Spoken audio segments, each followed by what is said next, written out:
On a scorching afternoon in the New Mexico territory, a widowed father struggles to keep his daughter alive in a camp by a dried-up creek bed. With nothing but a broken-down wagon and the clothes on their backs, desperation has become his shadow. Hunger, his constant companion, and hope feels like a luxury he can no longer afford. The sun beat down mercilessly on the outskirts of Dust Creek, turning the earth into cracked, thirsty clay.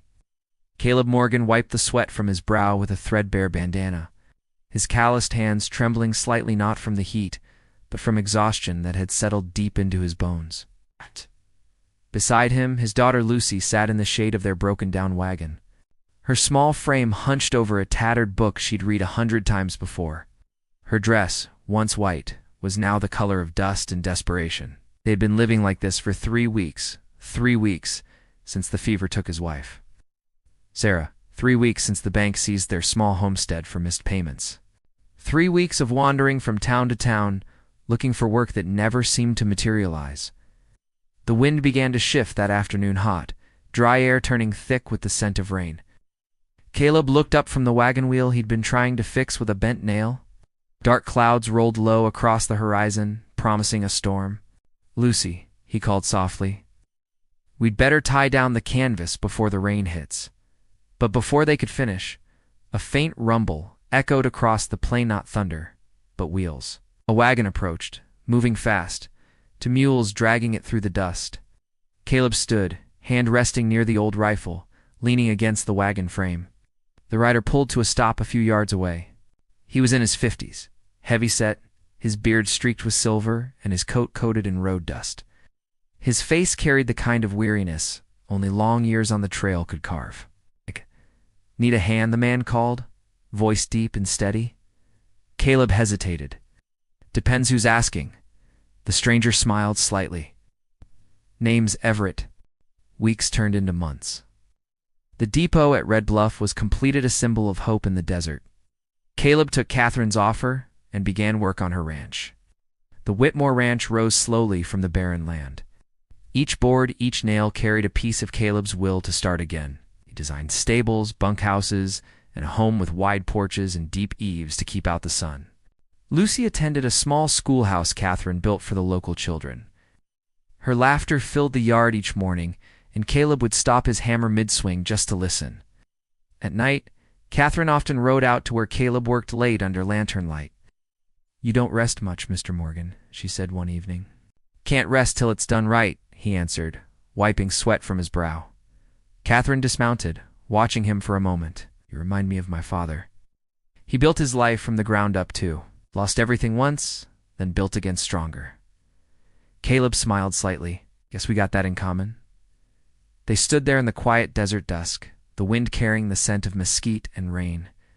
Something unspoken passed between them. Respect, maybe even understanding. But peace never lasts long on the frontier. One night, as the ranch neared completion, a group of riders came through the valley, 3 men, drunk and loud. They claimed to be debt collectors from Dust Creek, demanding payment from Catherine for trespass rights. Caleb stepped forward. "This land's hers, fair and deeded." The leader sneered. "Don't matter. Around here, we collect what we please." The men tried to shove past him, but Caleb held firm. One reached for his revolver. Caleb was faster. He grabbed a fallen beam and swung it hard, knocking the man flat. A brief scuffle followed to sound. Shouts, the flash of steel, but Caleb's men stood beside him. When the dust cleared, the riders were gone, nursing bruised pride and broken egos. Catherine came out from the house, pale. "You could have been killed." Caleb shrugged. "I've been half dead before. Don't care to repeat it?" She looked at him for a long moment. "You didn't just protect me, Mr. Morgan. You protected everything we've built here." Months passed. The ranch flourished. Cattle filled the pastures, the barn doors stayed open, and laughter returned to the desert. Caleb became the ranch foreman, overseeing a dozen men. Lucy thrived in school, teaching others to read from her tattered old book. Catherine often joined them for supper by the fire. She and Caleb talked long into the night about the land, the future, and the idea of rebuilding lives from ruin.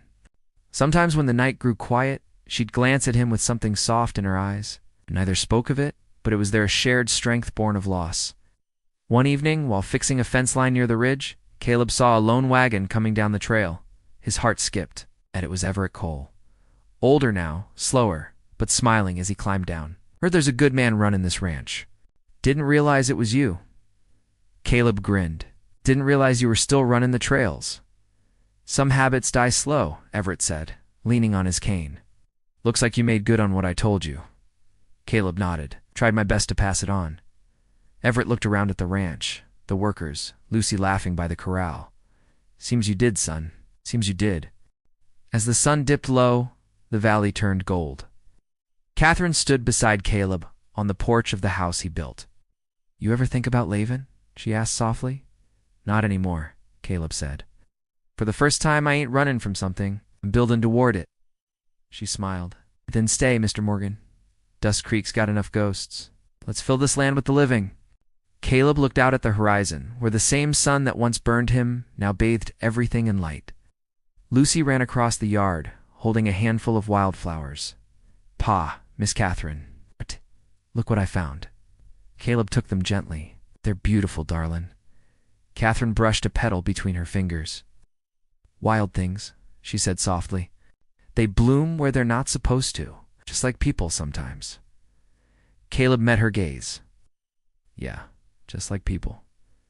Years later, travelers passing through Red Bluff would stop by the Whitmore Morgan Ranch for food, water, and a place to rest. Caleb never turned anyone away. When asked why, he'd just smile and say, because once a man on the road did the same for me. And when Lucy grew older, she carried on that kindness teaching, healing, and reminding folks that the hardest roads often lead to the best places. The desert never forgets. It remembers every storm, every seed, every drop of kindness sown into its soil. And somewhere beyond Dust Creek, under that wide New Mexico sky, the Morgan name lived on not in riches or fame, but in the quiet mercy of a man who chose to rebuild instead of give up. Because kindness, in the end, isn't something you owe. It's something you pass along, like fire in the dark.